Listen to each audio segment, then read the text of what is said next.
A lot of us have learned to push emotions down, to be strong and don't cry and just keep going. We have a saying over here in Alberta, cowboys don't cry. Hi, I'm Scarlett Classic, and welcome to Classic Advice, a mental health podcast offering guidance for resilient souls, anchoring calm amid the chaos. But there is a little bit of, I think there's a stigma that comes to, that cowboys don't cry, that men don't cry. And I think also women get a little bit of that stigma as well, as we're emotional and we're too over the top, or we're too emotional. And we can learn that those emotions that we show so freely are unacceptable. And we're told to, that it's nothing to cry about. Later in life, we may swing the other way and start to feel everything that we have stuffed down really, really intensely. Because those emotions, when we stuff them down like that, they don't actually go away. They resurface one day. And suppressing them will build pressure. What we should strive for is not that numbness that leads to overwhelm later, or feeling nothing to feeling everything way too intensely later, is to learn that middle ground. It's learning how to stand steady, so to speak, in the middle. Stay anchored in the middle when that wave of emotion passes over us. Because emotions, even though they feel very, very intense sometimes, they are temporary if we just let them pass. And they feel sometimes very permanent, but they'll have a rise and a peak, and then just like a wave, they will slowly come down. And I experienced that today. So I was really, really upset, and I let myself be upset in the moment, and then it slowly came back down to where I am now, and I feel much better now that I just let myself feel the emotions. We can run into this problem that if we keep feeding the wave, if we keep focusing on that wave, then it keeps coming back over and over and over again. When we replay what made us upset, when we feed it, so to speak, it makes it linger. We can be angry, we can be sad, we can be upset without turning it into the whole day is absolutely ruined. Everything is wrong, or always, or never. Those are very, very extreme words. And when I'm being really emotional, I do use them, but I know I shouldn't. That's something that I need to work on myself. Those are very, very big words that I remember when I was in counseling, that I was told, don't use those words. Don't use always, never, everything, nothing, because they're so extreme on the left and right. They're so, extreme. They're just too in the black and white instead of finding the gray.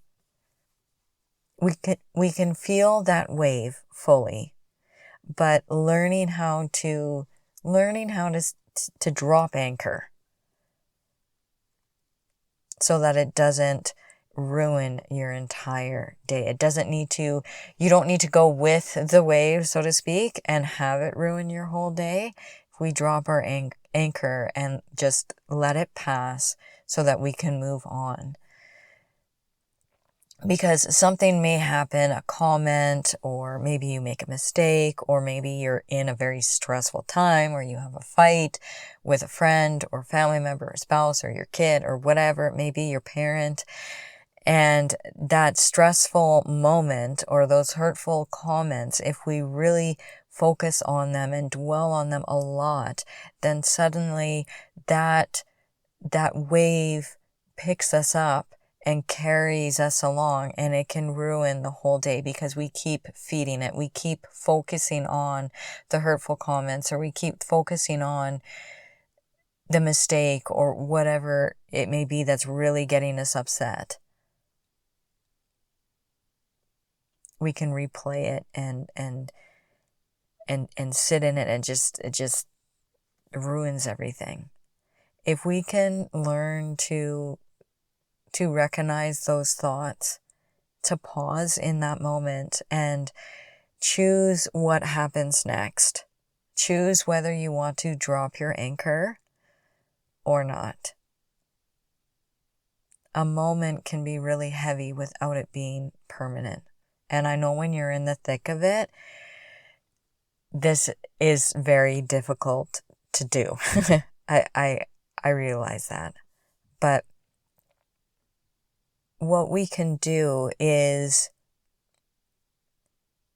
we can match our actions with our emotions or not. So this is sometimes people get stuck when they're feeling really, really down. And sometimes when you're feeling really, really down, you need to sit in that emotion, let the wave pass, drop your anchor, let yourself feel it. And then when that moment comes and you get to choose, are you dropping your anchor, or are you going to let this wave carry through your whole day? Because what can happen if we're having a really bad moment, if we have a fight with a friend or spouse or whatever, or someone says a really hurtful comment, we can dwell on it. And that can make us stuck in the moment where we don't go to work, or we don't show up for the things that we're supposed to show up for. Maybe we had plans that day to go out and have a really, really fun day, but something in the morning threw us off. Now, I get it if you have an argument with someone, obviously that's going to be very hurtful, but showing up, not letting yourself not show up for the things that you're supposed to show up for. You parents out there are really going to understand this, because when you have kids, it doesn't matter how you feel. You still have to take care of them because they're your responsibility. And even if you don't have kids, you're responsible for yourself. So you need to show up for work. You need to go do the things that you need to do. And I know that you might feel like you can't in the moment. Maybe you've told yourself that you can't go to work because you're that upset. And I get it. It's hard to do these things when you're upset. However, retraining your brain to do the hard things regardless, that is real strength. Strength can really, you can grow a lot there. The more you do the hard thing, you're developing that part of your brain, that discipline part of your brain, to show up and keep doing the things even when you don't feel like it, even when you're frustrated, even when you're sad. Keep doing the routine. Keep keeping the promises to yourself, because that is what is going to help you get out of that slumpy mood, by turning your focus onto something else and still keeping the promises that you made to yourself. You're not going to want to. I don't want to when I'm really down.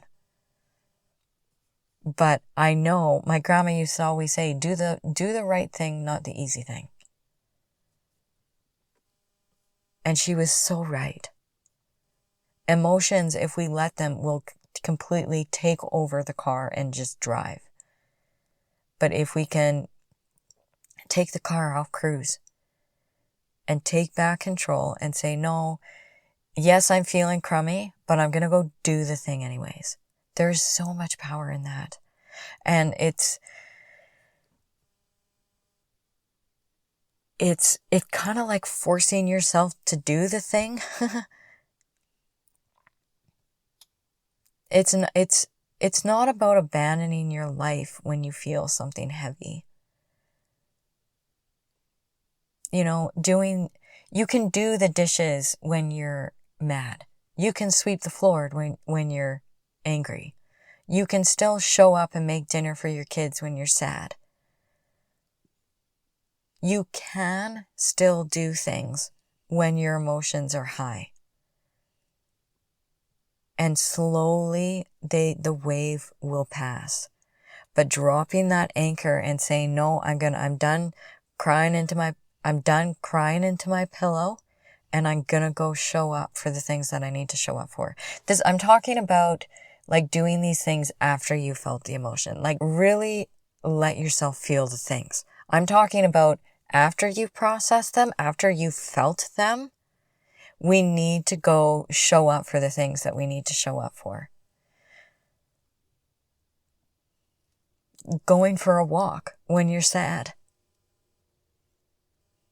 Sometimes getting your body in movement will really help you. And the thing about showing up for your life and your kids and your family and whatnot when you are in these emotional states, you're checking things off your to-do list. And there's always something to do on the to-do list when you're an adult. It never ends. And it will make you feel better when you show up regardless of how you feel. Because if we're waiting for the motivation, I don't think it's going to come when we're that emotional. And the tricky part about all of this that I really understand is depression. And when you feel sad, you know, when you're angry, you have all this pent up energy and you just want to go run a race. But when you're sad or you're dealing with depression, your body can feel really heavy, slowed down, almost frozen. I have been there. And I have let that frozen state take over, and I've just sat in it. But I am telling you that get your body moving. Even if it's just one simple task. Wash one dish out of the sink. Put one shirt away from the laundry. And you might think, well, what's the point then? Well, it's one less than you had before. And you're slowly retraining yourself to not letting your emotions completely drive your day. Dropping that anchor so that the wave doesn't take you with it. Completely. When everything like that feels that heavy, the goal isn't speed or how much you can get done. It's just little movements, just little tasks. And this slowly rebuilds your self-belief that you can show up for things when you're feeling down. You can show up for your family when your emotions are high. And you can learn how to drop that anchor. These small steps are not insignificant. They're actually really, really big. Because that's how you learn how to do more, little by little by little. You're reclaiming that control. You're taking back the wheel. And you're not trying to not feel the emotions anymore.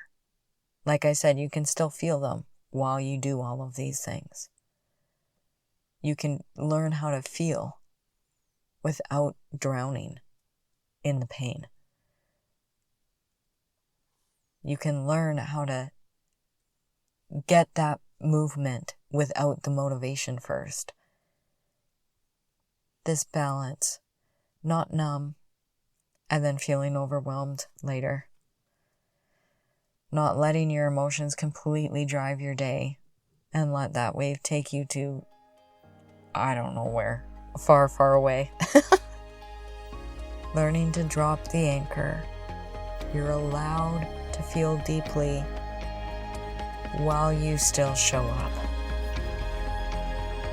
Thank you for tuning in to Classic Advice, guidance for resilient souls. May you stay anchored in what steadies you, rise resilient through what challenges you, and carry calm into whatever comes next. Take care. Love you. Bye.